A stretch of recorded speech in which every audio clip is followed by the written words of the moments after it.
Hi all, welcome back. DJ at Saipan, this will be part 10. Not long since I finished off part 9, decided to put it out there without reviewing it, so hopefully it's not too, uh, I don't know. I generally don't edit my videos these days, but it's always nice to check for some stupid things that you might say or do, and you never know who you might offend by what you say and do as well. And sometimes I've thought about some of the things I say, and you never know in this day and age. Yeah. Anyway, no offence is meant by anything that was said. Um, yeah, because there was no gameplay. I put a note of that in the header, and yeah, it's mainly a discussion about everything that's just come to me recently, whether it's all been news to the rest of you that have tried to play this game since you started playing it. Fair enough, but it's new to me. So, well, right. There's nothing to talk about. I haven't had any more comments or anything. I'm just uploading that video now. However, there was a couple of things I was going to adjust. Hopefully, I know I'm backtracking a little bit here, but I feel like I'm just worried. I think I might need to draw a card. Now, the issue with that is that the cards will be drawn. The card will be drawn out of sequence. Now, I had a bit of a laugh at that in previous videos where it's been mentioned that cards are random. There's a big pile of them, and if for some reason you draw one at a time and then you want to draw another one, and that should have been the one that you drew and whatever, does it really matter? It is all random. I don't like that. It makes me feel uncomfortable. And if there are certain times where I would try and rewind things. The cards in this game are generally not as they drive things. It's not like you're drawing. Yeah, I'm not.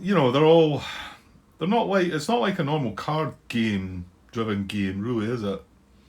Anyway, yeah, what I'm saying is I might just have to draw a card because my thinking is I might as well do this infiltration move. Now that I found out I can take that LVT with me, because I don't care about it really. I'm finding that they're not. Yeah, whatever. The only one thing I was thinking about that I hadn't sort of. I probably shouldn't be going into this. When Joe talked about if the LVT was getting transported, if the infantry unit was getting transported, it would be on top of that. Um, uh, let's just say we had a battalion HQ in there. Does that still give that the LVT a free action to go and do its thing, or because it was the other way about? I mean,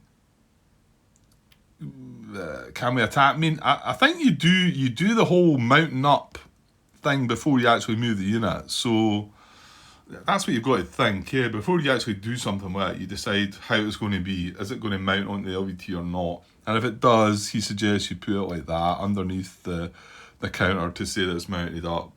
We've not really seen a great use for that ability as of yet. I'm understanding that it's once we get moving off the beaches, we can move quicker. It's a vehicle. It's not legs. It's a vehicle. It makes perfect sense, I guess. But this whole I don't know if that would get a free action. If it's is that the HQ for it there? If that was stacked on top of it, and we wanted to move it as an LVT, would that give it a free action? Or does it just look at the infantry unit and say it's getting a free action and it can just use the LVT that way? I don't know. There was something else. Yeah, I suppose the other thing could be. No. Let's forget about the rest. Okay, so yeah, because I've found this out now, and I know, like I say, I'm backtracking, then I probably would make this move. I know we're going to draw brown, blue, or red, and it's probably likely we're going to draw one of them, right? But I'm going to do this. I'm going to make this move. This would have been a preservation move. at the end of the last US action phase. And I know, yes, we've landed engineers, and yeah, I had to draw cards for them. So, but I would have done this if I'd known I was able to do this. Let's just say that. So I'm going to make this infiltration move. Now, if we hit brown, blue, or red on the card, that's going to be infiltration fire. Yeah, this is us doing movement under fire with a preservation move. It is in a US landing beach hex. Yeah, so it's allowed to make this move, and like I said, now that I've found out, I can take the LVT with me. So I will draw a card now, and I've got, oh my, oh no, it's got red, yeah. I was going to say, wow, we've got away with it, because there is 6 colours, isn't there? Yeah, we needed purple, but we've got red, brown, blue, or red it was. We did get red. I thought I got away with it there. That would have been kind of incredible. Okay, so we are hit with that infiltration fire. However, we decide that the LVT will take the hit. So now we are moving from intense into intense, but I think it's only if it's disrupted that we can't move. A preservation move may be into an enemy field of fire hex. However, the move may not be used to move from a steady to an intense. Oh, okay. Well, we were going from intense to intense. And it's a disrupted unit making a preservation move must move to a hex that is not in a Japanese field of fire if possible, and never in a hex with intense. So yeah, well, just as well read that one. So it may not be used to move from a steady field of fire and an intense field of fire. But it doesn't say that it can't move from intense to intense. So I think we're okay with that. So okay, so he's going to have made it there without any issues. However, this LVT is going to take a step loss, which is just a flip over. So okay, I guess we're losing that strength point, but I think it's far worth it to get that 7 strength infantry unit into there. And yeah, I suppose it was at range, but I mean, it can now maybe attack either there or there, and maybe get help from range from. No, this is disrupted and not done. But right, no, I don't need a step loss marker. Grant, what am I looking for? Disruption marker. So that would have been disrupted, and that wouldn't have come off. That would have been disrupted that turn as well. Now, wasn't there one other thing I was thinking? Yeah, it was down here, and this was a free preservation move, and it was stacked with these two. Now, there was no infiltration check because we were moving from, if you notice, purple isn't affected actually. Yellow is disrupted, or that would be an infiltration check. And green, although green fires into there, does not fire into there. So the move from there to there didn't even need a card draw. But knowing that I can take these guys with me, I will do that. So we would have all made that move together without the need for a check. I think that's okay. I don't feel like I'm really cheating there, really. Again, these are things that I didn't think I could do. I'm just wondering about some of the other ones in there. You know what? There might be some other stuff in there that I might have considered. But I'm going to go into this turn with the knowledge, with that new knowledge of what I can do with these. Okay, I think I might put the other lamp on. It's a bit dull over the right hand side. I sometimes know when I watch it through the afterwards, it's not that bad. Let's me put it on there. I don't know if you notice the difference or not. But as I come over there, it might get a bit glary near the edge. Right. Okay. Right. In the next turn then. I think we're there. I think we're there now. Right. So US amphibious ops phase, conduct a landing check and drift check for each beach landing box. Oh, yeah, and of course these should have now moved into the beach landing box. So let me do that. Okay, so that's me setting them out in their boxes. We've got, what is this? This is the 6th Regiment. Landing in Red 2, we've got the 8th Regiment. Oh, sorry, of the 2nd Division. Yeah, I was calling them 1st Division all along, isn't it? 2nd Division, so 6th Regiment. We've got the 8th Regiment here of the 2nd Division. And then we've got 2 4th Division.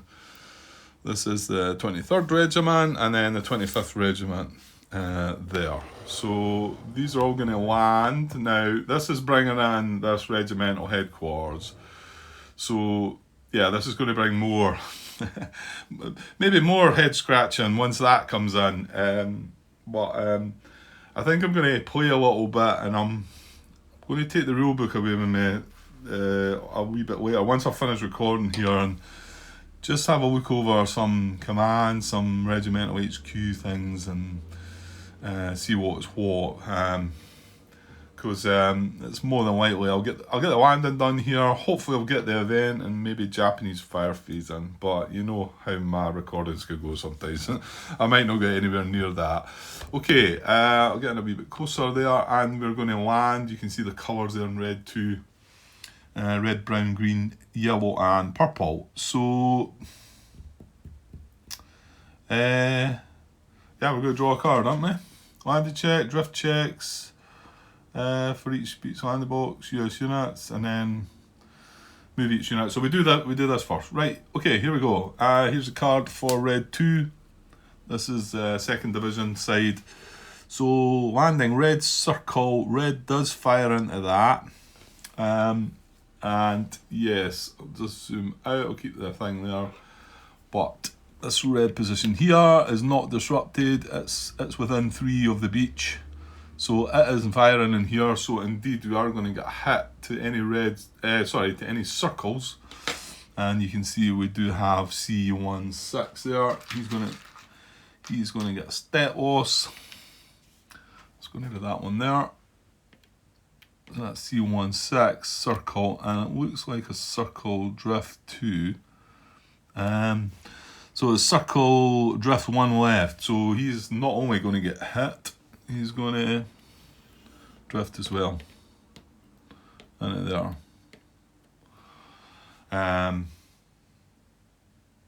Yeah, okay. Yeah, it's a bit annoying, but well, that's what it is. And yeah, that's it. Right, so moving on to the next one. So green 2, this is the 8th Regiment. We're going to draw a card. So we have, it's a bit tricky to see that actually, isn't it? It's a green triangle. Yeah, it's because it's got the black dot in the middle, I think, just for the black sort of square, I think it is. So green triangle, well, you can see green does fire. So let's have a look again. And I think we've got unlucky here again, isn't it? It's this position here again, the one that kind of, oh no. The thing is, it's that position that fires into that box too, isn't it? Because that's one we looked at, and that kind of looks a bit odd to 1, 2, 3 coming around like that. Because there's no other, oh no, I tell a lie, it mustn't be this bit. Because there's green up there as well. That can reach here. Or whatever. Anyway, we're not looking at that box, right? We're looking at green 2, which is this box here. So this green position is not disrupted. 1, 2, 3. It can reach the beach. So that's the one that's firing. It is going to hit triangles. And yeah, we get B18 this time. Takes the hit. Step loss counter again. And yeah, it's matching along with the same, isn't it? It's drift 1 left for the triangle, isn't it? So that's his step loss, and then triangle's drift 1 left, so he's going to drift into here. Like so. Yeah, that's fine. I think we could probably get him landed into there. Although I suppose this is an empty hex, so we've got to watch with stacking now. You can see that's why not only do we need to kind of push these Japanese positions out, we need to actually move off the beach as well, or we end up going to get a bottleneck stuff. Anyway, right, that's green 2 dealt with. So over to the 4th division now, and this is blue 1 beach. Yeah, got it covered up there. Yeah, let's draw a card. See what we get. We've got a blue triangle.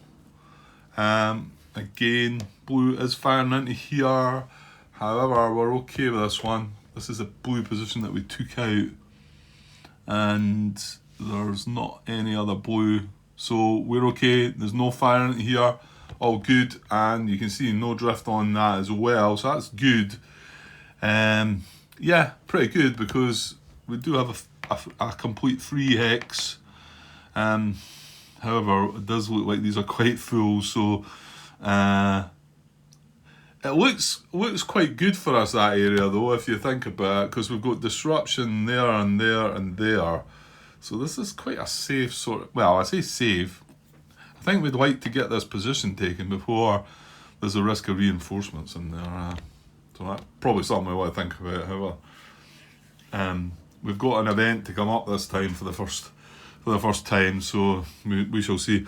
And then there was no drift, like say, so no hit, no drift. That was good. So, and then finally yellow 2. So yellow 2 is down here. Let's draw a card.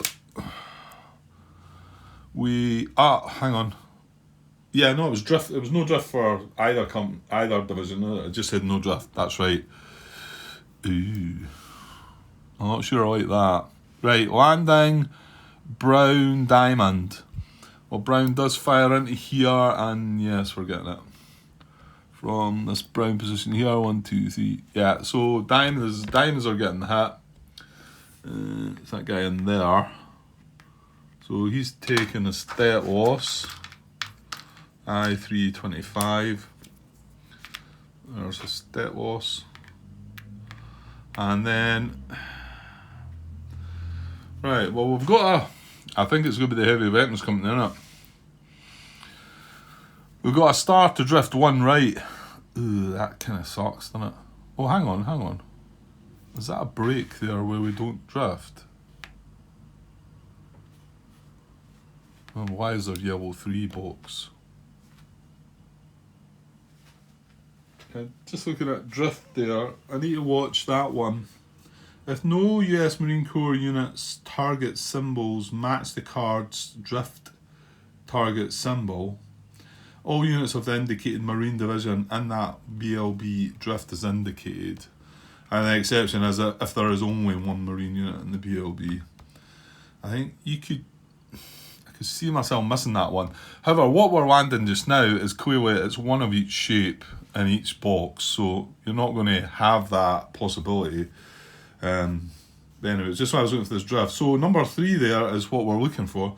A drift result that would move any units to the left of blue 1 or red 1 or right of yellow 3. No, it is yellow 3. It's just the fact that there's a gap here. There's not a gap. The only other gap. Any drift result that would move the unit to the left of blue 1. Yeah, I mean, that's blue 1 there. So you can't move left of that because that's showing that gap.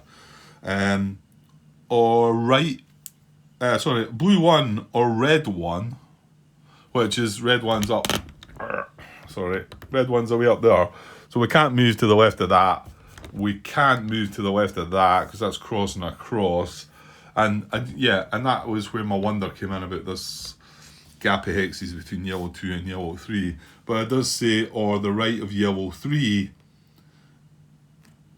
A drift result that would move any unit to the left of blue 1 or right of yellow 3 ends the drift in the last BLB, blue 1, red 1 or yellow 3. Right, okay. So it can drift into there. It just couldn't drift further, obviously. So yeah, it looks like, now remember the HQ units are not subject to drift or step loss during landing checks, exception if all units in the BLB drift, the HQ will also drift. So it's not an option as well. I think previous games had the option of maybe drifting the HQ, but there's not an option. this is an HQ, and although this is marked as a star, this is a 1, and obviously I would have understood it more if this had came up way back at that first landing where I was wondering about the infantry battalion HQ. So yeah, this tells me that this is going to drift, unfortunately. That is not what I want, is it? That heavy weapons company away along there on its own, and this position here, between it if you like, has depth and a pillbox. So, and it's in the woods. Yikes.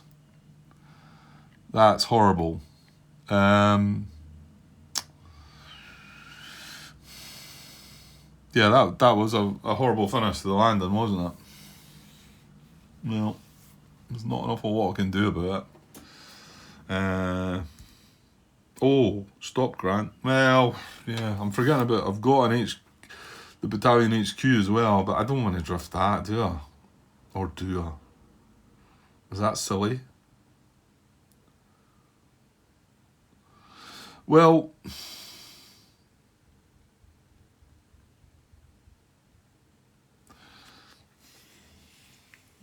yeah, because they can still get hit, can't they, with intense fire. Yeah, that was a bit that was baffling me. I think this was possibly one of Martin's questions too, was Japanese fire chart, and it doesn't matter if it's revealed or unrevealed. It says intense fire. It says US units of every type and target symbol. So it ignores the target symbol. I get that with intense fire. But that says US units of every type. Yeah,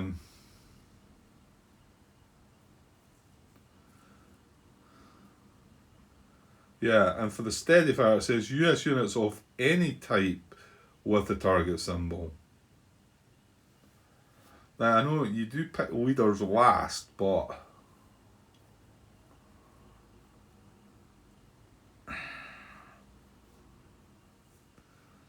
I think Martin's question might be been about armour getting hit within that. Yeah. Yeah, it could well be that I could do with a wee brush up of the rules regarding HQs and how things work with that. So yeah, I guess I've got the choice here of drifting the battalion HQ or the heavy weapons company. And normally I wouldn't think about doing it because you want to keep that together with them, but we've got this. And is this not going to give these the free actions that they need? Or is it? Well, you know what we might be doing here is landing this. Just go for it. Land this in here. Land them in there. And hopefully red. Oh, blue? No. Oh, that blue must be from there. I was going to say there's a blue position down there, but I can't fire up there. No. Let's go on that side of the hex. So it is that blue position. Brown's going to, we need to avoid brown and red for that guy to stay undisrupted. So, yeah, you know what? I'm not quite sure how it's going to pan out again. Whether it would have been better using the battalion HQ, because I'm not 100% sure about how these work. And I know I should be knowing that. That's what I'm saying about going over. We read up on the rules regarding that, so that we know how to do things. Well, actually, I might need to find that out before I actually land the units. I know this doesn't count for stacking, though. That's one thing. Right. You know what? I'll go with it. I'll go with that. I'll make it the heavy weapons company, but I think I did have the choice between the two. Whether the other one might have been a better choice, I don't know. Okay, so that's all the cards drawn. So now we need to land the units. Well, we might as well just do it while we're down this side. So I'm going to land that into there, I guess. Yeah. Yeah, and that kind of makes sense. I don't see the Right, let me just glance at these regimental headquarters. Yeah, I suppose we're back at good old 7.1 free actions again, really. And it's that number 4, and this is the one that leads you to believe that it's maybe not just infantry units that can be given free moves, because it says units that are stacked with or adjacent to the regimental HQ unit at the start of the US action phase. So, suggests, seems pretty common sense that these are the 25th Regiment, so anything from the 25th Regiment that is adjacent to or stacked with that should be entitled to a free action. I don't think it interferes with the hit. That's why I thought about drifting that one, because I think we could still give all of these infantry battalions, infantry companies, a free action with us. I think that's why I thought, why not keep that heavy weapons company sort of safe? But you know what? I'll go and land these, and as long as I've not moved on to the Japanese fire phase, as long as there's no any other new information, I might look, if you know, I get the feeling I'm probably pushed for a bit of time now, and I might get the chance to look at the rules a bit better, and I might switch these over possibly. I like to say, as long as there's no new information, as soon as the Japanese fire, I'm not going to start messing about then. So, yeah, let's get these other units landed then. So, we kind of want that in the middle. And remember, that doesn't stack, so it's more than likely we'll want to put that on top of there, because it's going to command these as well. Well, they've got their HQ though, haven't they? So, yeah. So maybe that doesn't really matter. Okay. Right. So I think I go with landing that there, and the headquarters, the battalion headquarters in there, and that's 10 steps. Now this is kind of full. What have we got in here? Oh dear. Oh no, that's full as well. So yeah, we're in trouble here, aren't we? Well, it's only this unit, I suppose. We can't. It's going to be disrupted if I move into there, but I think in here as well. Well, we are allowed 2 infantry companies. We've got the engineer in here.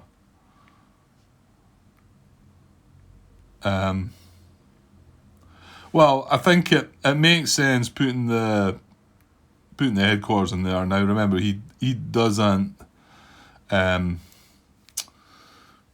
involve stacking. He's not an issue with stacking. So if I was to put that in here, though, yeah, there's 2 companies already in there, so that would become disrupted, and it would also the worry is a concentrated target, and that's what I don't want to create. And I think this is probably the safer hex. Yeah, because only yellow and blue fires into that, and yellow and blue do not have Japanese units. Well, we've not got to the event yet, so things could change there. So yeah, I'm going to have to land that. So I'm going to land it in this hex. Right, let's just see how that works again. The other option is I don't land that and leave it there. I think the fact that it's disrupted, and we could probably, well, either undisrupt it or it's in a safe hex. So I think we're probably better landing that. You can see maybe a hex that might not be worthy, because you can. It says the player may choose to keep units in the BLB for landing next game turn. However, those units will be susceptible to step losses during the ensuing amphibious operations phase. Right, it's pointing me to 7.5 for the disruption part. Stacking limits. More than 1 US unit may end. Stacking limits apply. Hang on. Yeah, the last bullet of stacking limit 7.5 on page 16.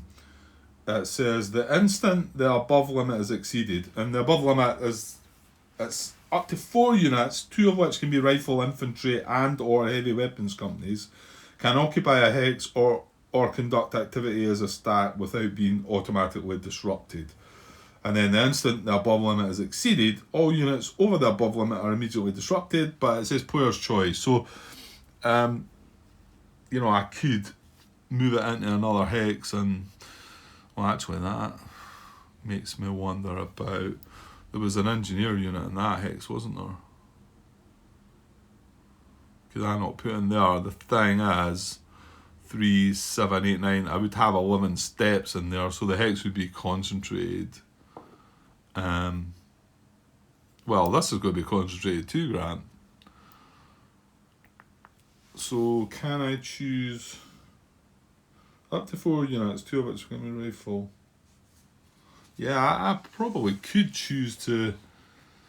I mean, I'm not sure the purpose of the engineer units yet. My thinking is that they're going to do something later in the game.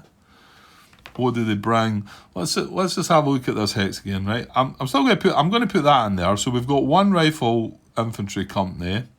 There's our engineer, and then we've got that and that. Well, yeah, I mean, we do have the choice. We could disrupt any of that, couldn't we? We could disrupt this, actually.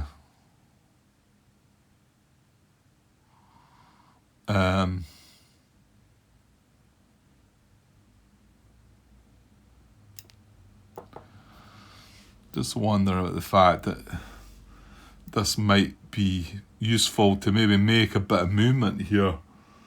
Possibly what we're going through the cultivated, it's 1.5 movement, but an AFV costs 1 to move through that, and I think we potentially could move maybe 2 hexes there. Sorry, I'm maybe not showing you that. With that LVT, we put 1 of the infantry units in that, we might be able to move 2 into there. Whether we want to do that or not, I don't know. We'll be moving into steady fire, this purple position. Alright, you're not seeing that as well. This purple position, green's unoccupied, so I mean, I don't know. I don't know if I can do that or not, but it's just, obviously, if I do disrupt the LVT, I will not be able to do that. I think I'll go with my initial thoughts and we'll keep the LVT, and I'm going to disrupt the engineer, because I think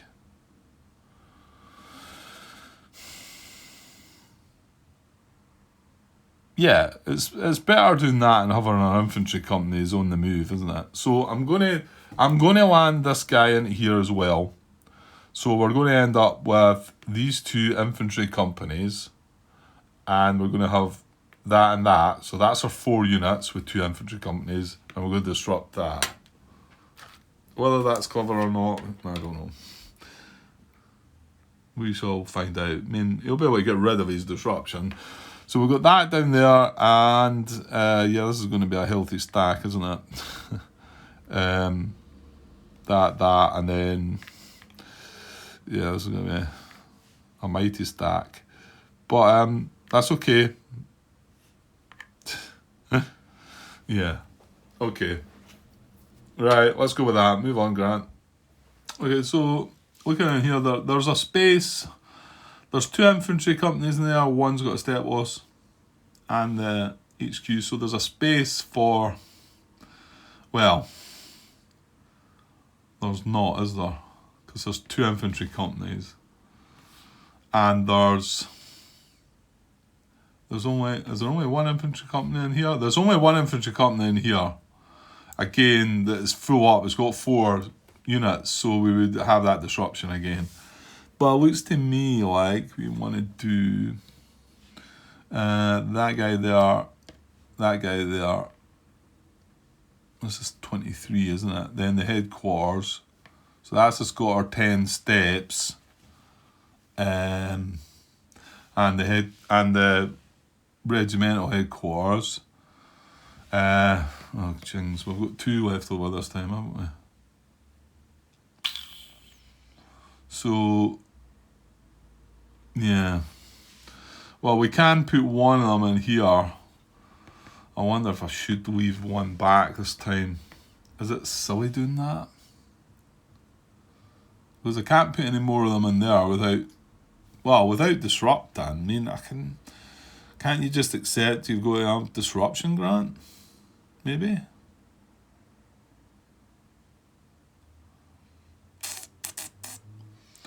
The other thing, the concentrated fire again. This is a good area. I think we're going to have more issues further up.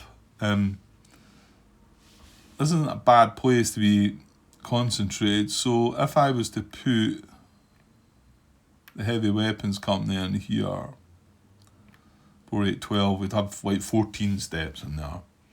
But there's not a fear. That green only fires into there, doesn't it? Doesn't even reach there. We worked that one out.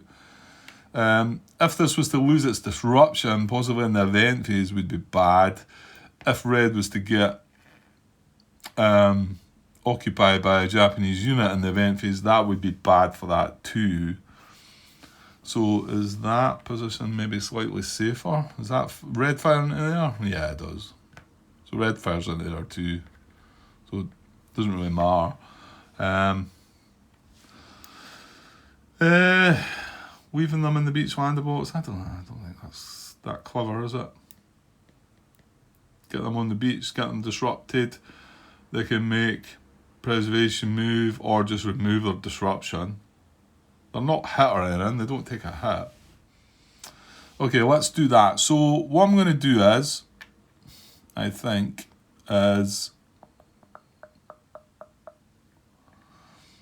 going to disrupt this unit in the bottom. Give me a disruption marker. So I'm going to disrupt B123.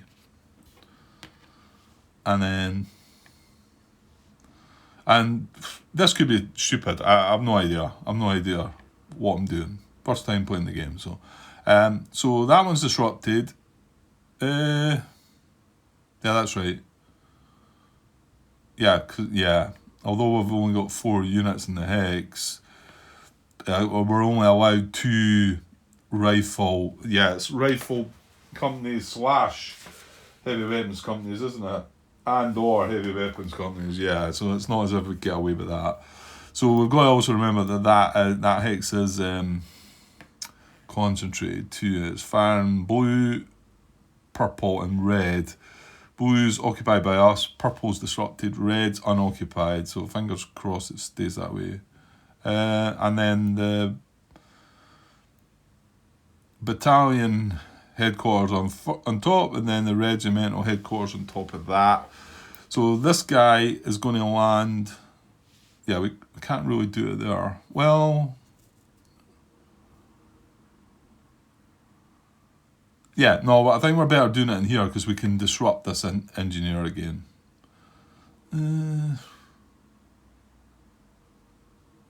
Might have been better just disrupting the LVT this time. Yeah, I think I will. So I'm going to disrupt the LVT.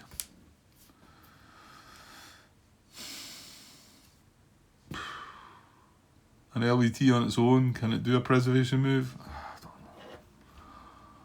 I don't know. Not the way I read the rules, but no, actually, hang on. I tell you why. That one states if the unit's disrupt, it doesn't mention infantry, does it? It says after all actions have been taken, a disrupted unit may make a preservation move instead of recovering from disruption. So that is worded okay, right? So I'm going to disrupt the LVT. Did we not have a LVT as well? Yeah, we do. So that's 1, 2, and then the 2 infantry companies. Okay. Yeah, we're getting some big stacks now, aren't we? Yeah. Also good. I like things on nice and tidy as well. Okay, moving on. Okay, I'm just going to push on with this. This isn't a great place to land, I know, but we need to get in amongst these 3 positions, don't we? They're pretty brutal looking. So, Do we maybe want the heavy weapons company in there beside that then instead? Maybe. So why don't I put the heavy weapons? Yeah, because red and blue fire in there as well, Grant. Put the heavy weapons company in there and the C company. So that's 8 steps. And the headquarters, battalion headquarters. And then we'll put, yeah, that's just a tank thingy. Now I covered up a disruption there. I was trying to, where was that? Is that way in here somewhere?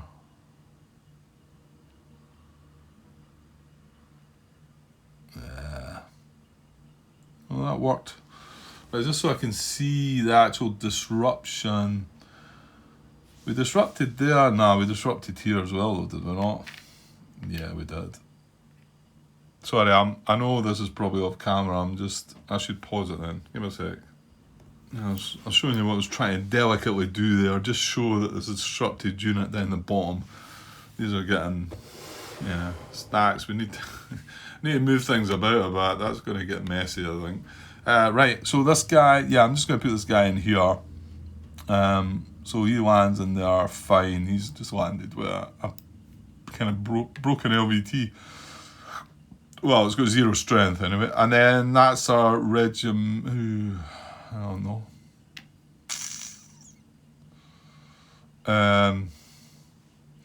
It's just this guy's having to land into here, isn't he? He's not going to get free action then.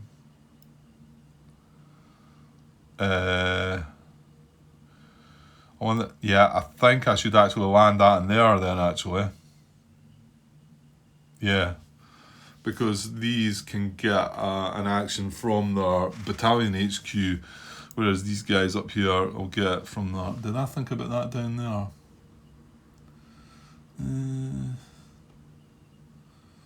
Yeah, sort of. Yeah. No, actually, no, maybe not, Grant. Yeah, sorry, just coming back down here, I think it's probably better, because this can get a free action from its battalion headquarters. So, whereas, and this can get a free action from its battalion headquarters. I put the regimental headquarters there in between these two. Now, it means that this can't get a free action. Whereas, if I put that there, making that an even bigger stack, it can now give that a free action as well. I think that's the way it goes. Right, so this guy got drifted, and, well, we want him in there. Oh, yeah, no, that's good. 10 steps. Well, actually, he's taking a step loss as well, so... Yeah, so he lands in there. Right, and then last one. Okay, I know that's maybe a strange angle, it's just to let me get round about. This is further up the table, this one. This looks a bit tricky. I know we've got a space here, and we're going to obviously take advantage of a full set in there. We did get this guy drifting as well, which is quite good. However, what we got in here, 4, 5, 6, 7, 8. He's been reduced, so that'd be 3, that'd be 11 in there. That's going to concentrate that. Blue, brown, disrupted, purple fires into that. Yeah, that's not good. Which tends to make you want to deploy him in there, which isn't good either, really, is it? Although it's got the same, to be honest, it's got the same. Yeah, I think I'm just going to land them there. Got the same risk of getting hit. Blue, brown's disrupted, and actually, yeah, that purple is firing 1, 2, 3 hexes there. That's odd. Is that not odd? I know they get it to fire into the beach. Should that purple circle be there? That purple intense fire?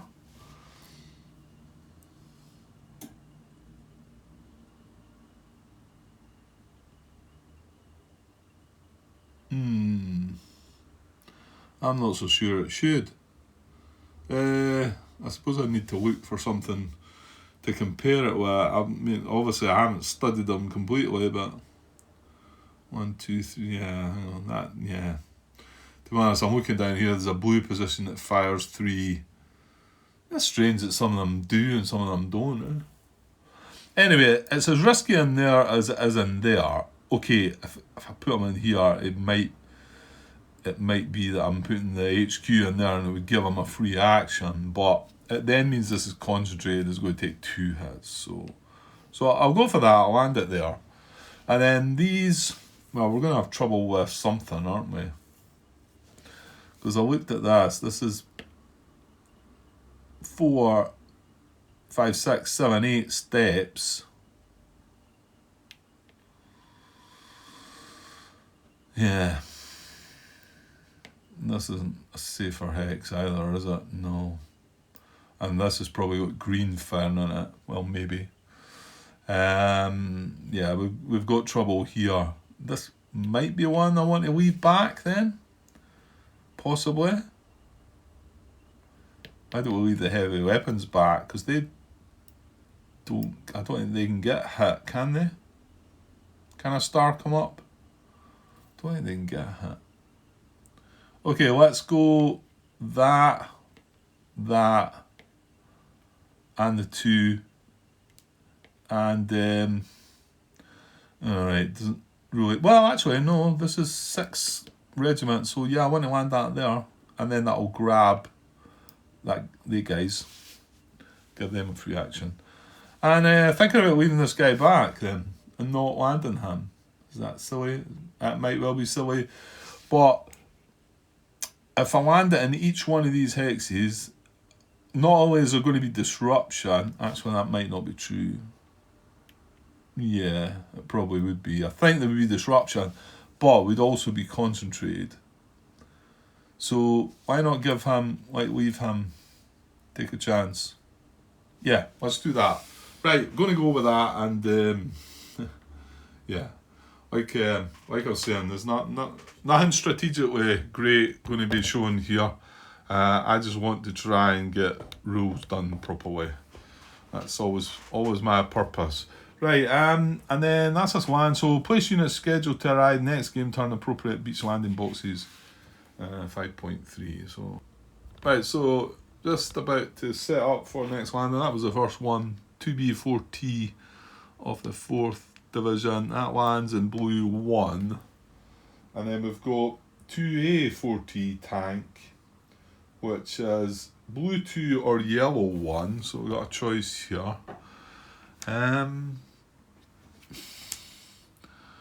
Well, that HQ is in closer to blue 2, isn't it? So I think that might be relevant.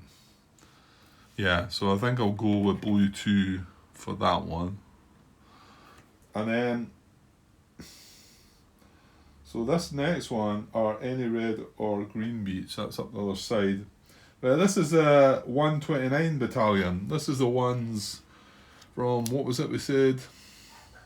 5th Corps. Right, hang on. I might need to take a pause for a minute. Right, back to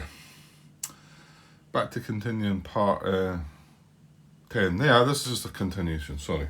I had it on pause for a while and eventually cut the part and whatever, but we're only halfway through. We were deploying the units for game turn 3, weren't we? And the beach landing boxes. So we've done 2B4T and 2A4T. Game turn 3, Grant. Yeah. This is a 29th regiment, isn't it? The ones that had a different symbol. We thought they were from, was it 5th Division, 5th Corps, something along the line. So there should be 4 of them, 3. No, I'm missing 1.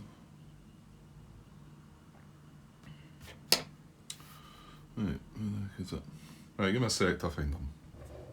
Okay, so these are the ones from the 29th regiment. Like I say, I call them battalion there. I'm not quite sure because it looks like their 1st battalion, 29th regiment. It does have that important note saying the 29th Battalion is attached to the 2nd Marine Division. So they are over this side. Now these 3 tank units also land with them. 1A 2T, 1B 2T and 1C 2T. And just while we're looking at tanks briefly, I did have a little glance again at the rules regarding command units and regimental HQs, battalion HQs, and even battalion HQs. It does say they command, and of course, we weren't specifically looking for things that were in command. We were wanting to know if they could give them a free action. Now, whether one is the same as the other, I don't think it is the same, but I think a lot of the time it does both things, if you like. Anyway, yeah, it talks about them, but commanding from the same division.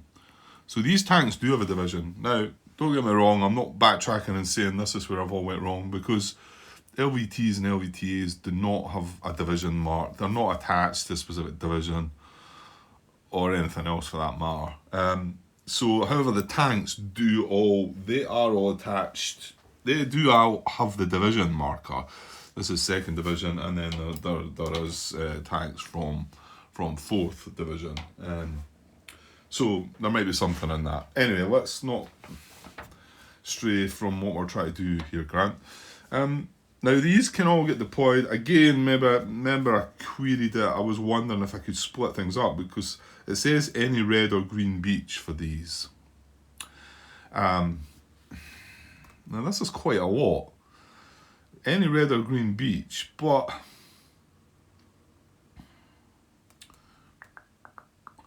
I still think they've all got to go into either one or the other. You know, I think we've got to pick whether it's red 3 and they're all going in there, or if it's green 1, they're all going in there. I don't think we can split them up.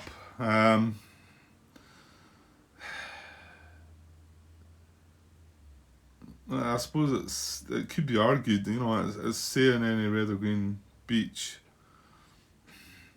And the next selection is any blue or yellow beach. Right, that's over the other side. I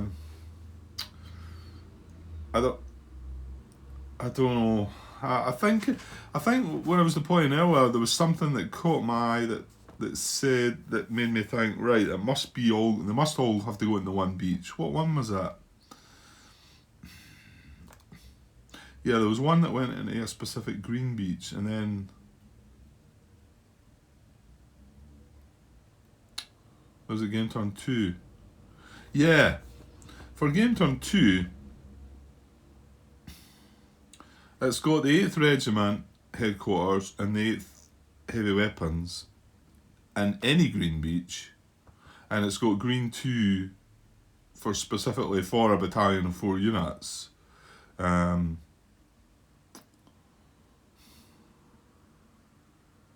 Is that what makes it clear to you, Grant? I don't know.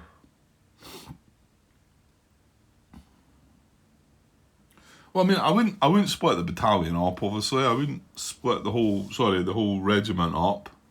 I'd want to keep them together. I don't know. I mean, there's a lack of anything down here, but it looks like a dangerous part of the,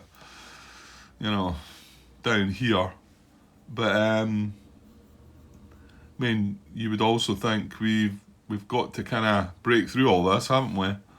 So should we deploy them all? Should we put them all down in green 3? You know what? I still feel like this is a learning game anyway, and some things I'm not sure about. So I think I will do that. I think I'm going to bring them all into green 3.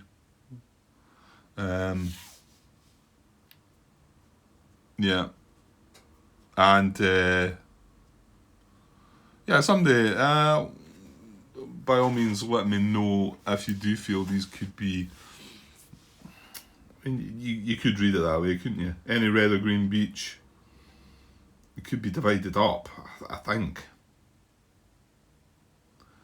mean, yeah, Grant, hang on here.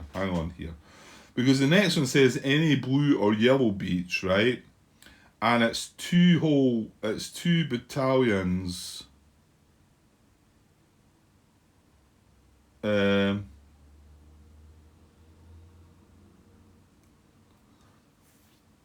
and surely you would want to split them up. Okay, I've actually went and tucked a question out there. I get the feeling that's one Martin could probably answer. He kind of has a way with that kind of stuff that I sometimes read it in a way that it's quite clear, and maybe not just him, probably quite a lot of you out there that I guess I sometimes look into it a bit too much, and you know, when it says any red beach or any red or green beach, part of me kind of feels like it should be able to go wherever within them and spread about and whatever. I mean, I don't think you would want to move these regiments. You know, you wouldn't want to split any of that up anyway. However, the 3 tanks, I may well. I'm going to leave them in there just now, and no doubt there's a chance. Well, this is for next turn, isn't it? So they're not going to land for a bit yet. So the only thing is, I might have some new information, and it might look a bit iffy if I find out I can move them. We'll see how it's going just now. I'll say I popped a question out there just now, so you never know. It's a decent time of the evening that might get somebody keen to voice their opinion on it. I think the reason that got me is the next set, because it's any blue or yellow beach, and well, I'll show you what it is. Yeah, so that's the next set to deploy, and this is any blue or yellow beach. So, you know, there's a choice of 5 different boxes to put them in, and yeah, 124 for which is these guys, 124 with our headquarters, and 224 for 4 units, and it just says any blue or yellow beach. Now you wouldn't have thought you would need that. I think this is the one that's really got me thinking, wait a minute here. You wouldn't have thought that all of them had to go into one of these beach landing boxes. Yeah, it makes more sense to keep them together, but not into the same landing beach, surely, because that's just going to cause trouble on landing.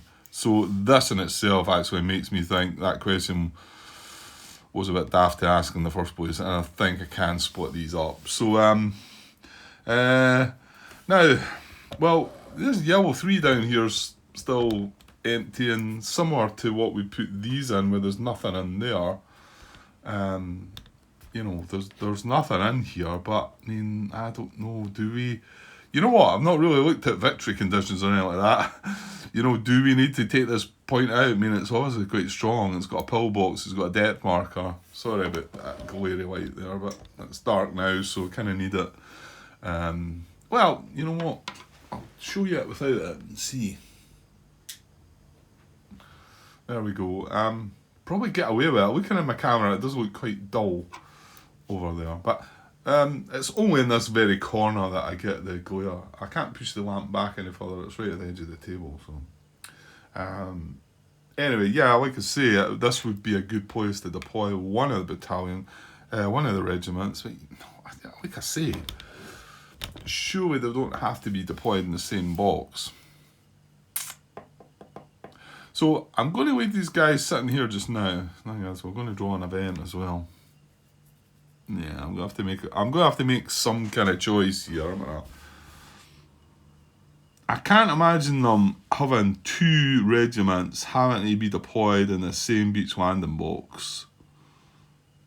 That doesn't really make sense. What else have we got to come? Game turn 3. Well, let's pick these out first anyway. Any yellow beach first. 2C4 tank. Yeah, so we've got this tank. It can go in any yellow beach. Well, we've got these 2 here, haven't we? I forgot about that. They're there already. Should I go with that one? Possibly. There's quite a lot of stuff in there though, or should I go where it looks like I'm going to deploy one of these regiments down here, maybe?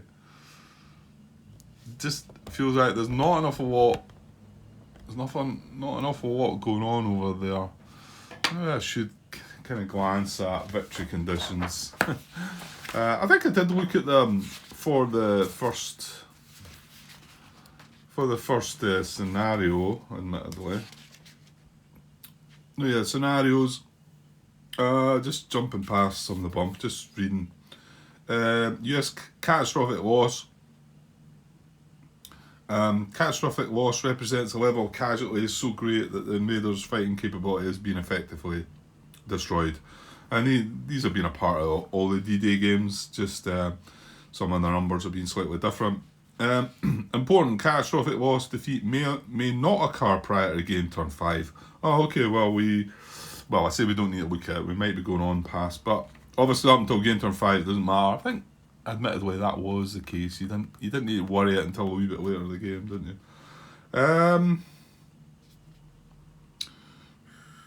So how many does it say? Does it not give you a set amount then?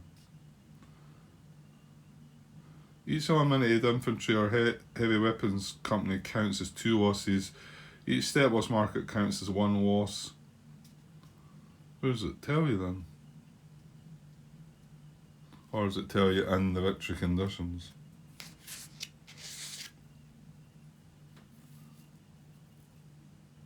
Oh, there we go. Sorry, I've jumped past it really. Play immediately ends and the player has lost the game if US forces suffer catastrophic loss. The only units that can count towards catastrophic loss are infantry companies and heavy weapons companies. Catastrophic loss occurs the moment the number of infantry units in any one of the 3 divisional losses displays is more than 12. Yeah, okay, there is 3. Okay, and that actually tells you. Tells you here, look. 27th Infantry Division. So that's what it's saying they're called. Infantry Division, the 27th. Is that the same guys that we were talking about? No, that must be somebody else. That's somebody else. Ah, that's the other guys, yeah. Are they the army guys? I think they're army, aren't they? Because, yeah, I remember reading something yesterday or the day and it said that certain units couldn't command army units. Yeah, I think that is them. So yeah, that obviously doesn't count the 29th thing. So yeah, you've got the 2nd Marine Division losses 4th or the 27th. So if any of them, catastrophic loss occurs the moment the number of infantry units in any one of the 3 divisional losses displays is more than 12.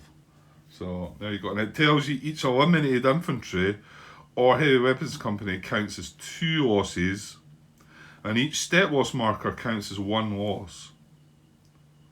But you can rebuild the units as well, so you can kind of get them back as you're going. Right, anyway.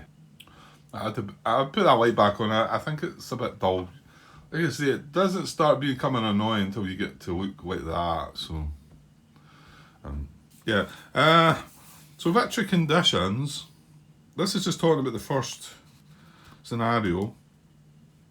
US forces, right, a US player wins if US forces have not suffered more than 50 infantry step losses by the end of game turn 4. 18.1. That's, right, that's looking at the catastrophic loss rule to determine the 50 infantry step losses. Okay. And the US player has attained a minimum of 24 victory points by the end of game turn 4. The player receives 1 victory point for each friendly occupied hex adjacent to the 0-1 line, the red dash line on the map. Yeah, okay, so it is well worth looking at this, Grant, to find out. Although, you know, I'm wanting to go on and play the whole game, so... But it might be that it might be a good idea to just go for this scenario and then restart. Whether that might bore some of you or not, Like I say, again, it's for my own enjoyment, and obviously if I do that, and I've got 2 sets of videos out there, one that's just got the first day scenario, then you could sort of skip that if you wanted to watch the other one come the time. The hex must be occupied by at least one undisrupted unit that has a line of communication back to any US beach hex. If the player has not achieved at least 15 victory points at the end of the game, the player has lost the game. If the player has achieved more than 15 but less than 24, the game is a draw. So it's any hex adjacent to that red dashed line. Okay. So it goes, it starts down here. And then goes up. Well, it carries on up. Well, hang on. That's a bigger dash, that. The red dash line on the map. Right, well, is there not more than one? Or is it just the way it is? We've got, this here is a red dashed line going up. Right the way up, and then it gets to there, and yeah, that seems to just go to there. And then this bigger dash line goes up to there. And that's the one that comes right the way round and comes back down. So is that a different line? I mean, it looks like it's got bigger dashes on it, but it is red. Nothing on the terrain chart. Okay. Let me see the other scenarios then. Okay, I have to say I don't know. The second scenario talks about the 0-1 line as well. It says this scenario covers the linkage of all the invasion beaches that attempt to reach the 0-1 line fully, and the Japanese counterattack on the beaches. I don't know why there's... Hang on, there's a black dotted line up there as well. What the heck's that for?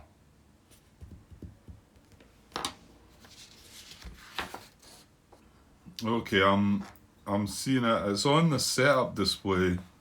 I can't really show you this. I've not really got the space to. Scenario start line key. It's got D-Day 01 line. It's showing it as a solid red line, which is obvious. Oh no, it's not a misprint. Okay, the D-Day. The D-Day 01 line, which is the one that we are talking about, is actually the bigger dotted line, which shows in that setup display as a solid red line. So, hi all. Right, I had to cut from that for the night last night. It turned out I kind of got dragged away quickly, and then I wasn't able to get back. So I know we're up to over an hour of this part just now. So I want to try and probably just finish off where I'm going to deploy these units for landing next turn. And I might just leave it at that for this part, or may draw the event card, we'll see, but that might be better just save for the next part, and then we can get into the Japanese fire phase. Now, this is the scenario setup display, and this is where we were getting the information regarding these lines on the map. Now, like I was saying to you, if you look on here, it's got the dotted line, it comes up here, and then it comes in there to there, and then it also goes round there like that to there.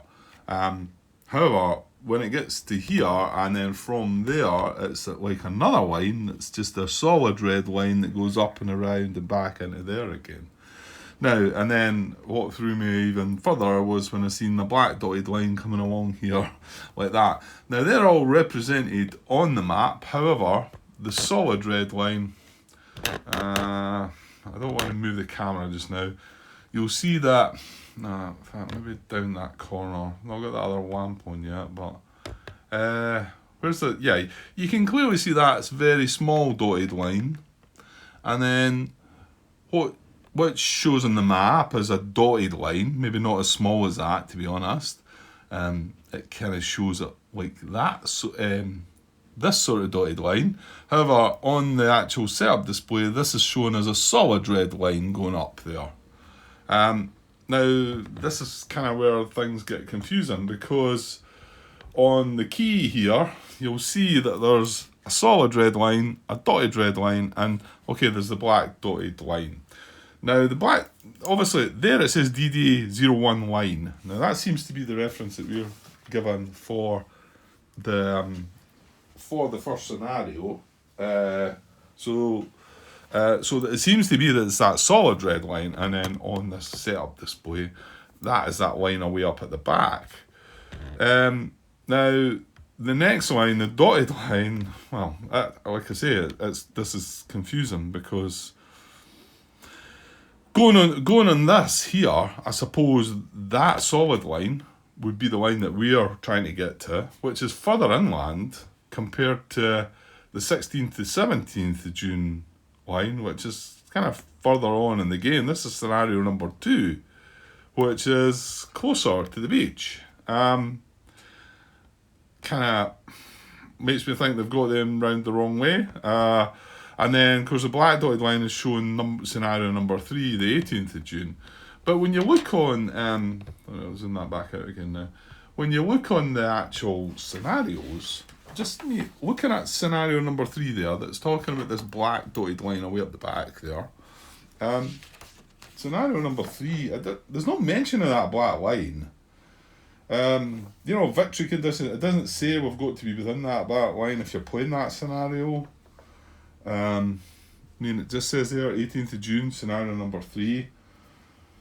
Scenario number 3, drive to Aslito Airfield in Garapan, 18th to 19th of June. This scenario covers effort.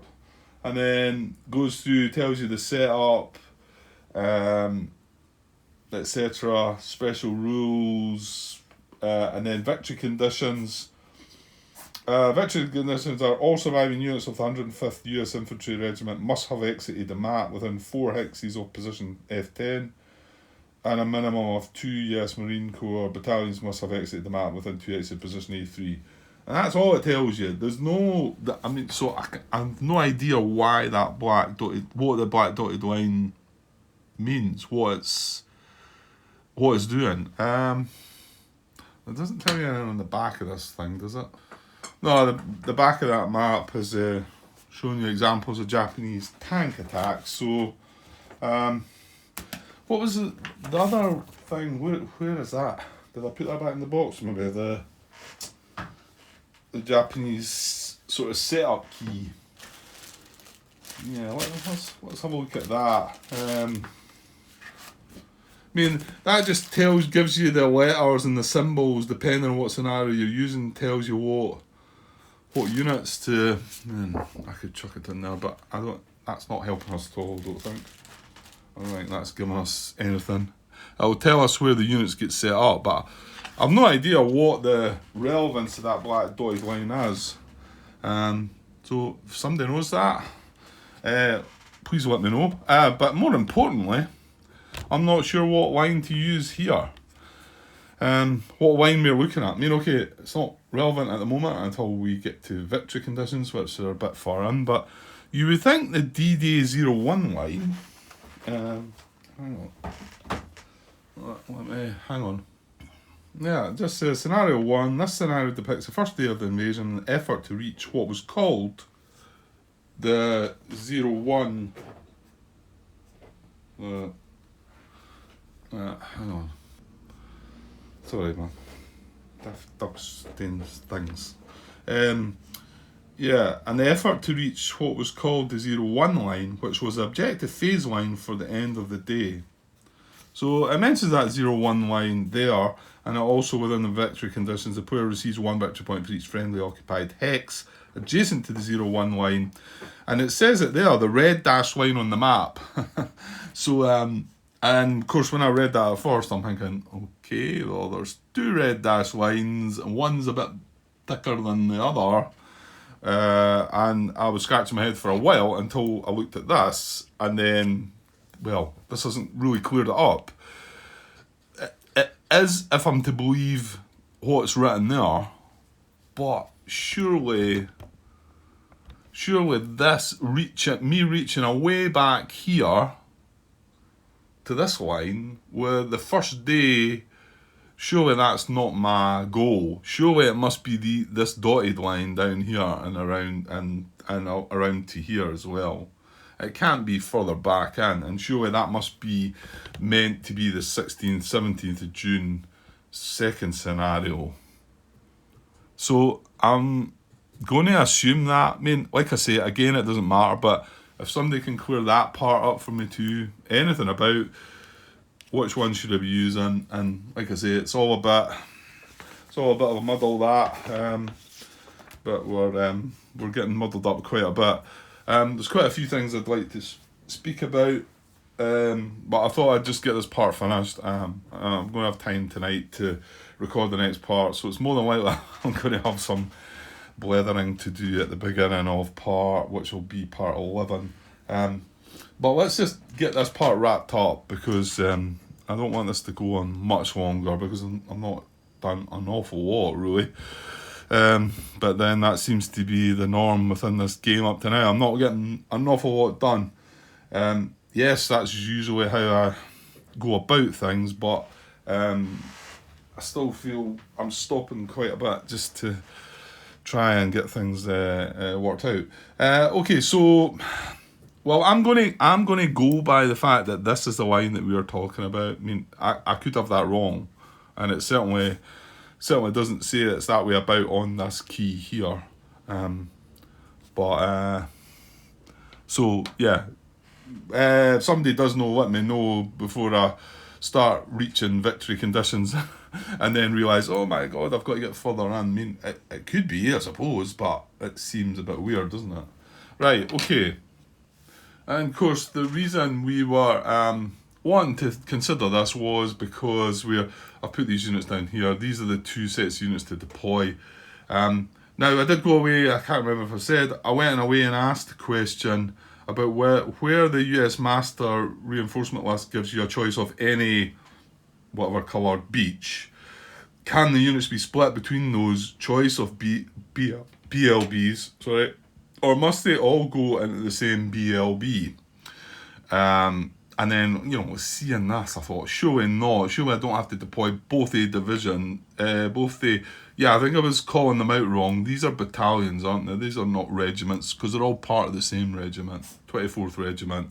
This is the 1st battalion of it, and this is the 2nd battalion of it. So I think I was calling them out wrong again. I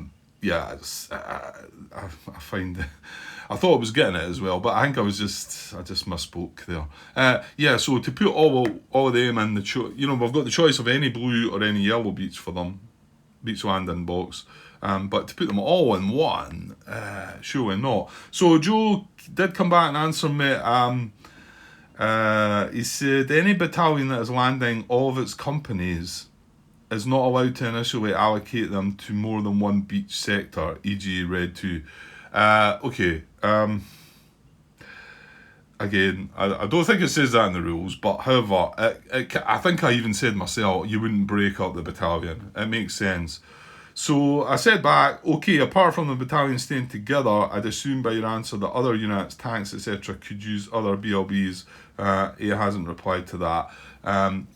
I'm going to assume that's the case, and I think I'm going to possibly make a change to adjusting where these tanks are going here. And did I decide to put that tank down there, or did I? Yeah, okay. I've took a few comments because I might have some adjustments to make, although, finding that out doesn't really... So, but I'm going to allow myself the ability to deploy each of these battalions in a different blue or yellow box. And I'm just going to have to hope that's right, because he just says that any battalion that is landing, all of its companies is not allowed to initially allocate them to more than one beach sector. Yeah, that's just within the battalion, and these are two different battalions, aren't they? Right, okay, so I'm going to allow myself that. I'm probably going to move the tanks because I don't think I want all the three tanks in the same bit. I'd be better spreading them about. Oh, and that was one other thing. What was it? Uh, yeah, I've not been considered. Was it these guys? Because these don't have a. Do they not have a regimental battalion? The 29 guys. No, I don't think they do. Um, nah. Yeah, was it? Yeah, was it thinking about these? Because these are all from the 24th Regiment. That's what I think I was thinking about. I didn't take a note of that. Where's the 24th Regimental HQ then? Where's that? There's the 23rd, there's the 25th. Is the 24th, does that not come on board? Maybe not, because they tend to come on after, eh? That's from 4th. Yeah, they mustn't. Yeah, 24th, he doesn't come on yet. He must come on later. Maybe in the next game turn, does he? Regimental HQ, 24th Regimental HQ, yeah, he comes on in game turn 4. Okay, so it doesn't matter. So, yeah, I'm going to split them up. Although, yeah, that makes you wonder because I've got a big kind of stack of things here. There's not much space to put them in there, but obviously there's lots of space in there. So yeah, be like one of the battalions in there, and I might well leave that tank going in there as well. But where to put the other battalion? You would think this is quite nice and clear, but then that separates the two battalions. You know, you kind of want to have them where you're going to put their HQ, don't you? Yeah, it kind of feels like this 25th. We've got the 23rd up there, the 25th. I probably want to push them back there, and I'll kind of want the 24th down here. Do I maybe want to put the two battalions there then? I mean, I'd still struggle. Well, I could put 1, 2, 3, 1, 2, 3. No, admittedly, yeah, I could almost do it. Well, we've got a tank landing in there too, Grant. Well, I could potentially put the tank back in here then. Could the tank land in there safe enough? No. Oh, wait a minute. There was something else on my mind. Yeah, why did I thought I'd taken a note of these things. Right, just while it's on my mind, hang on. Okay, I've been hunting about for the bit. There was a landing that I'd made that I noticed was going to be sitting a concentrated target from an undisrupted Japanese position, but I just can't find it. I've looked at them all. I thought it was up the top there, but I can't. I don't know, unless I did change it. Maybe I did. I don't know. Well, I'm just going to have to suffer with it if it happens now. There's that many big stacks of units now. I almost had I did have a disaster, but it could have been a lot worse. My tripod almost fell over, and I just caught it in time, but as I caught it, I nudged the map, and there was a shake of counters, and they just, most of them on this side all kind of moved a little bit, so I've just spent the last 10 minutes or so trying to fix everything. Yeah, anyway. Okay, now I'm getting myself all muddled up now then. Yeah, I wonder about where to put these, haven't I? Okay, and the reason I've got a note here saying that I might change this, because I started wondering, and this opened up a whole sort of new issue which I had to go and look into. Yeah, just before I jump into that, I started looking at Iwo Jima, some of the rules, some of the comments, some of the forum questions and whatever. Now, I know that's probably trying to is maybe silly because it is a different game, but a lot of the rules are going to be similar. And I just started, I don't know, I had some time in the day when I was just, well, No, just hanging around where I couldn't get at the table anyway. So yeah, I started looking at them, and in fact, I've got it here. One of the questions I had brought up, I didn't realise I'd posted that many questions actually. It was back in January of 2020. Okay, this is Emoji Man. This is not about Saipan, but it was my second question that's really relevant. The second question, I'll kind of read it. It says, it feels like the battalions must stay together, but am I right to think that any other unit separated by the and, that's a wee bit different there, could be set up in one of the other beach landing boxes, assuming there are options? And I've got EG on Game Time 3, I've got a heavy weapons company and some other heavy weapons company, and it's got either it can deployed in yellow or blue beach, Y or B. Could mean the 23rd could be put in yellow and the 25th could be put in blue, and that's my question. And it's the same as this question. It's like it's listing you 2 units and it's saying they can go in any yellow or any blue beach, right? So that's why I thought it was kind of relevant. And obviously it's the same designer of the game. So Joe comes back and says yes. So that's kind of telling me that although the battalions need to stay together, like I've said, I feel the battalions must stay together, my question there. And it seems to me that these 3 tanks, although they can go in any green or red BLB, they don't need to go in the same, they don't all need to go in the same one. So I'm going to go with that, taken from that question there. Right, now, and then I was going to adjust this, and I'll tell you why, because this isn't a leader, although it's got the leader symbol, it's got the star symbol, right? I've been thinking about it for a while now, and I've never brought it up because I felt like I was maybe going to sound stupid. Because I need to go over this one. I know there's other things to talk about, but I need to go over this one now because, well, actually you don't, Grant, do you?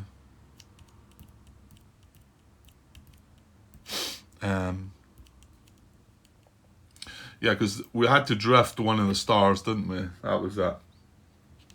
It got me thinking that, well, hang on, this is a leader. This is a headquarters unit. And this is just a heavy weapons unit, although they've got the star. Now, in the original game, my belief was that, and I've got all the rule books, I've got D-Day at Pello rule book out here, that leaders could only be hit by a star.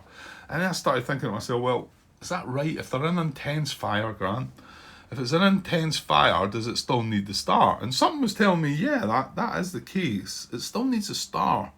And if the star is there, it only hits the leader if it's the last possible option. So if you got a star and you had multiple units in intense fire, you would only hit the leader if you had enough hits. You know, you would hit your other units first.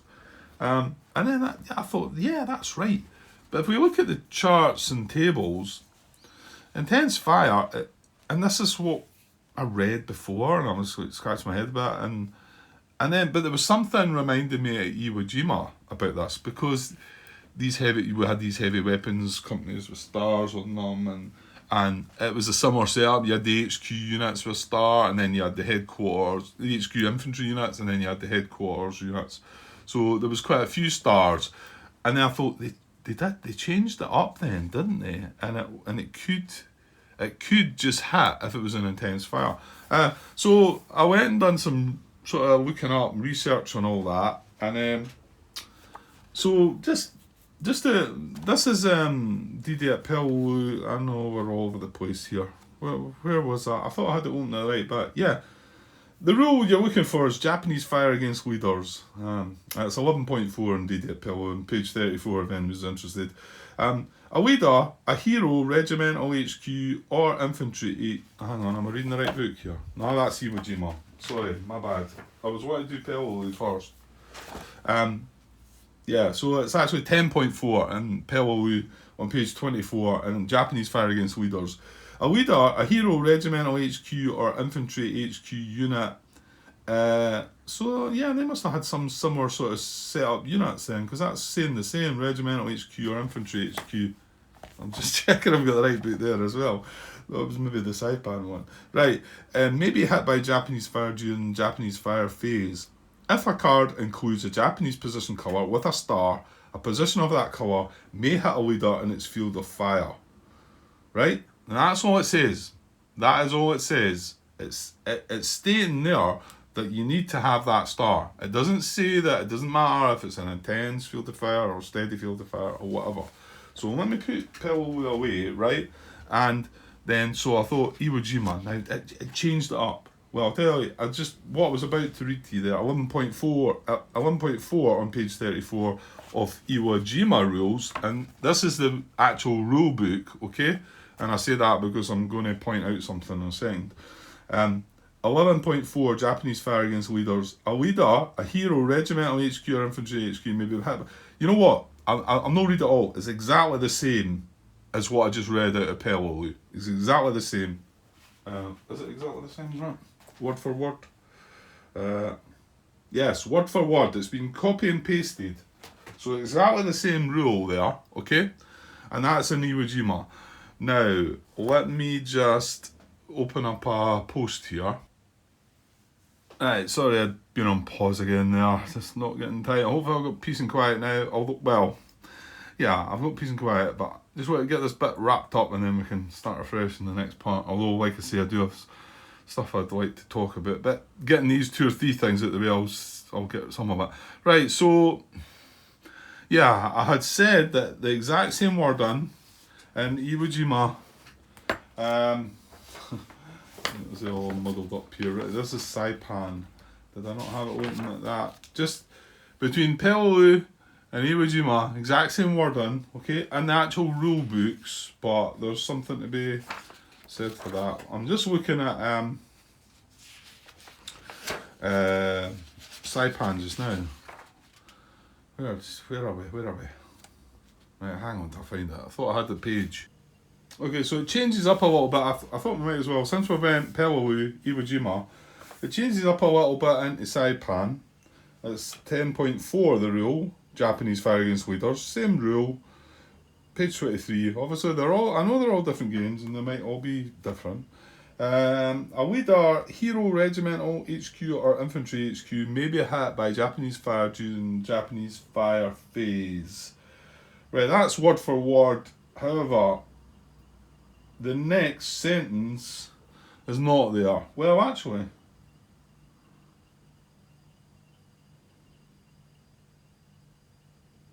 no, it is. It's actually the first bullet is the second sentence. The first bullet, if a fire card includes a Japanese position colour with a star, a position of that colour may hit a leader in its field of fire. So basically it's exactly the same. It's just it started at that with the first bullet. And then the second bullet is basically, yeah, it's exactly the same. The wording is exactly the same. Okay? It's just sort of structured slightly different, but the wording is exactly the same. Now, from all that, would you think that it would matter if it was steady fire or intense fire to hit a leader? Right? It's not really clear in that. So let's just look at the charts. Hang on. Okay, Grant. I don't know why you're going away down this road. Right, this is Pelolou's Japanese fire chart, I think. So Japanese fire chart, intense fire. Right, if it's revealed or unrevealed, that part doesn't matter. Well, they're going to get disrupted. That's just the same.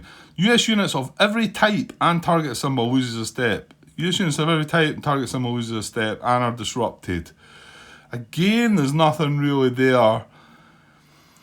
I mean, that says every type and target symbol, right? Now, I just thought I'd just jump there and get, this is Omaha Beach, right? Yeah, I know, you're shaking your head. Intense fire.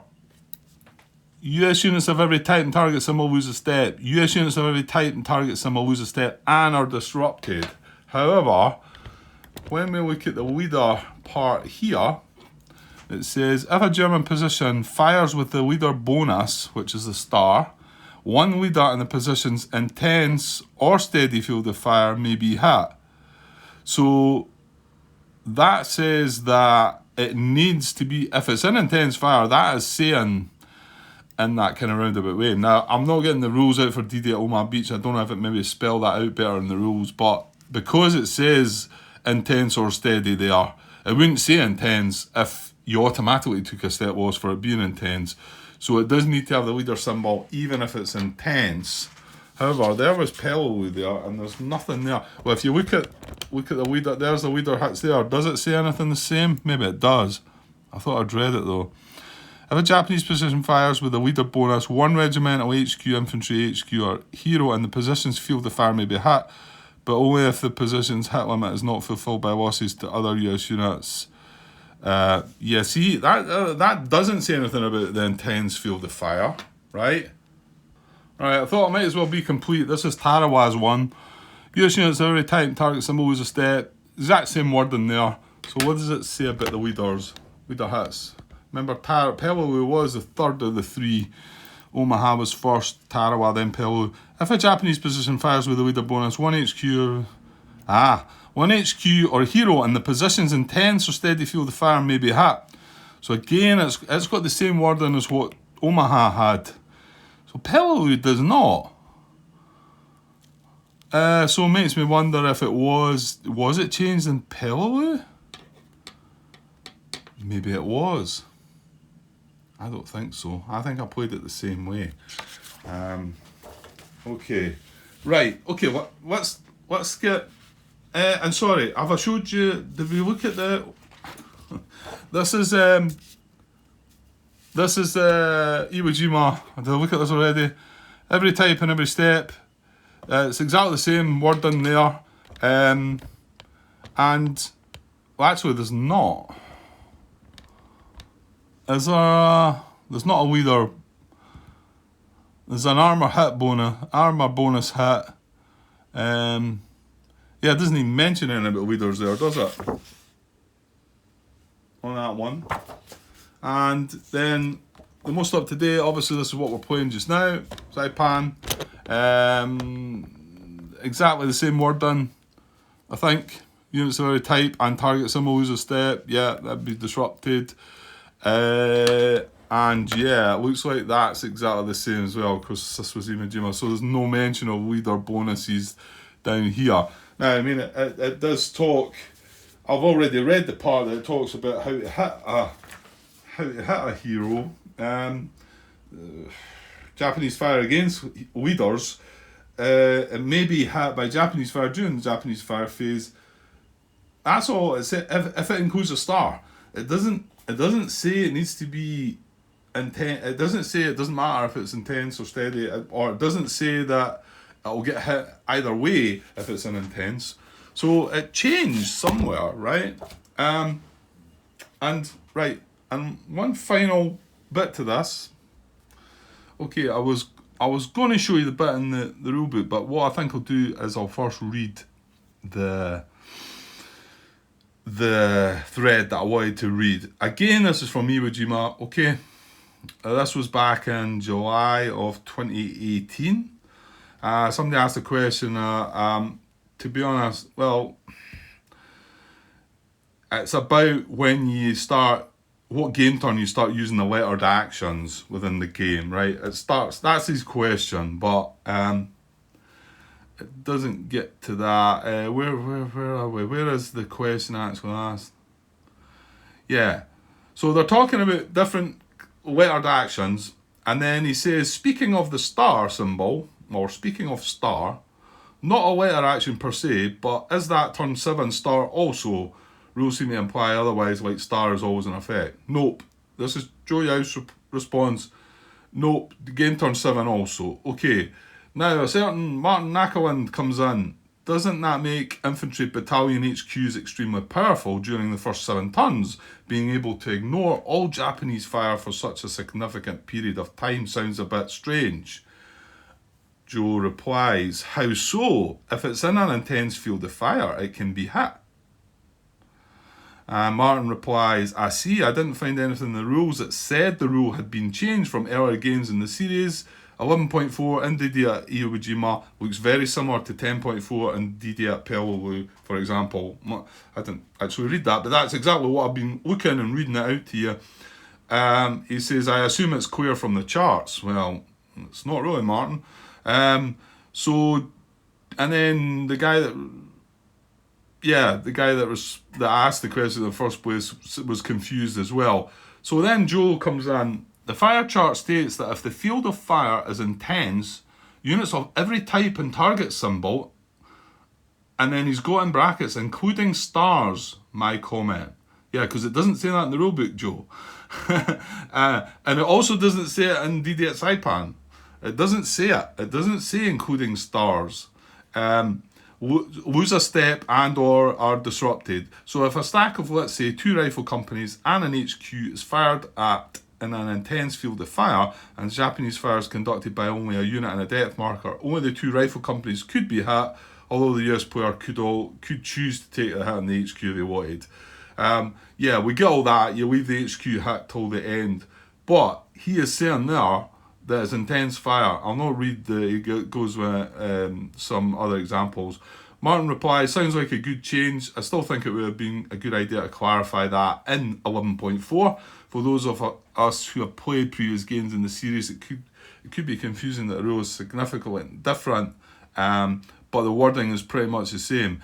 Joe replies, Martin, yes, good catch. It should state that all units in an intense field of fire are considered affected regardless of the target symbol up to the hit limit of that Japanese fire.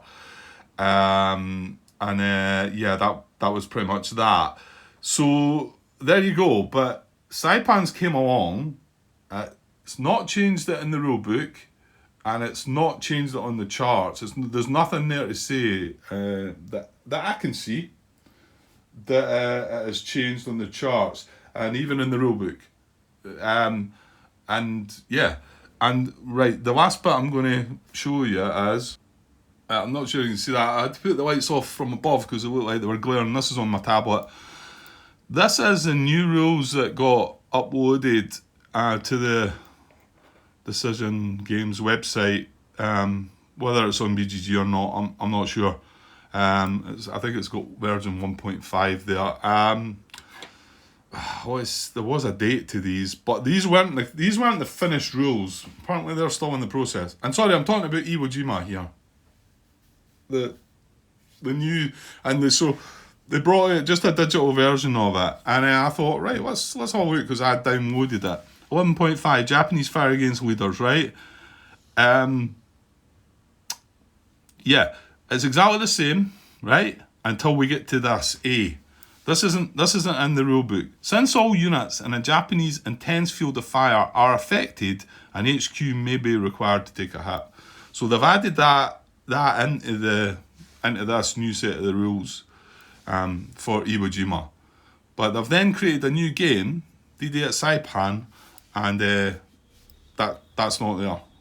That's not there. So you could be led to be confused to say, oh right, to the, I mean, whether you might take, well, if you don't get this game and you've had all the other 3 original games, you'd be the same as what Martin said. You'd be thinking, well, fire, I can't hit my leaders. And I think there was even a comment, I know Jeff, what's his name, is it Jeff Fike? He done a playthrough, quite a lot, I think he done a full playthrough of Iwo Jima, and I think somebody had commented that he wasn't hitting,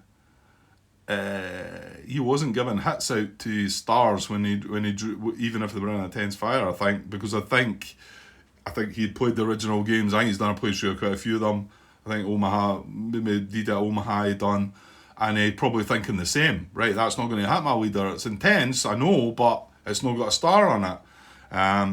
So there we go. So I had to hunt for this over the night there and the day, because, well, yeah, basically because I'd been thinking when I went to my bed last night, it was like, wouldn't I be better having that headquarters over there, because I know this can get hit, even though it's got a star as well, which is a bit strange, but this isn't a headquarters. It's not classed as a leader, this.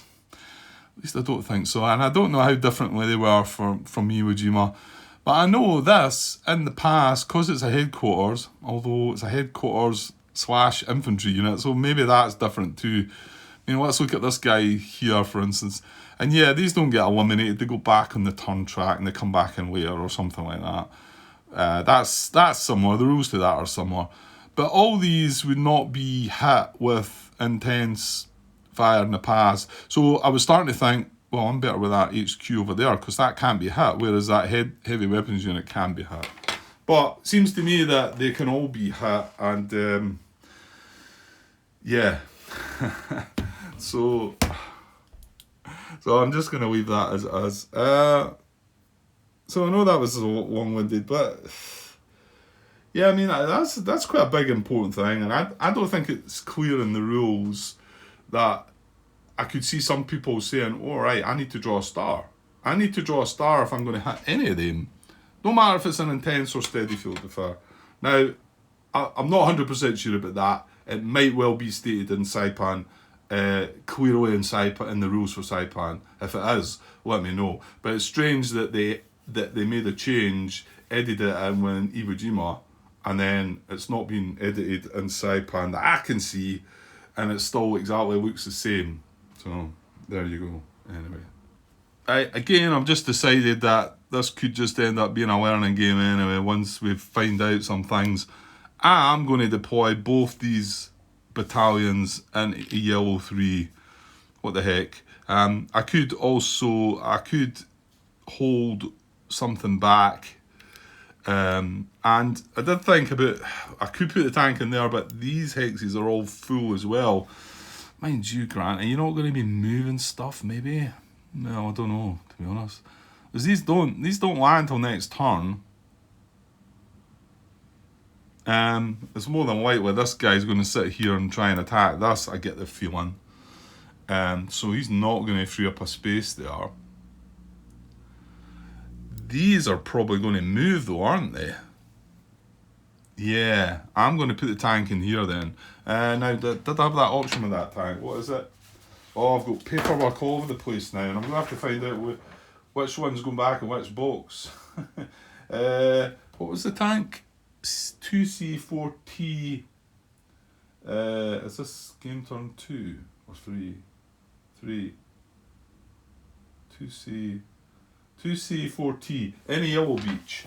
Yeah, so I'm going to put them in there because I'm pretty sure, well, some of this stuff might move as well, won't it? Because, yeah, although some of that might range fire in support of that and that, because that might be a tough nut. That's got a pillbox, which I'm not quite sure what happens with that, and it's got a depth marker. Right, let's get this finished, and I'll get my paperwork tidied up as well. So I'm putting that there. We'll deploy them there, the tanks, and yeah, the last thing I want to do is spread these tanks out though, I don't think I want all them deploying. Now, where could they, was it any red and green with them? 1B, 1A, 1B, 1C. Any red or green, yeah, they can go in any one. So let me think. Yeah, because we're still not quite sure about how these deploy. Yeah, there's a question coming up regarding that. Martin's question about that was actually asked in the rules for Iwo Jima as well. I was going to point that out. I'll get to that. So yeah, I'll put one in there. I think I'll spread them about. Yeah, I think it probably makes sense. We're not quite sure how they all operate anyway. I mean, the 8th Marine regimental HQ's there, so it's kind of in the middle. So we'll put one in each. Yeah, that'll do. Right, I will not draw the event card. We will say that's the end. That's going to be the end of part 10, I think it is. And we've only done. Have we only landed units? Is that all I've done in this hour and 40 odd minutes or whatever? Oh dear. Yeah, things not getting any quicker, are they? Okay, well, get away, Grant. So I'll be back. I'm going to, start uploading this, tidy things up, probably get a bite to eat, and then I've got 2 or 3 hours, so I'm hopefully going to come into this.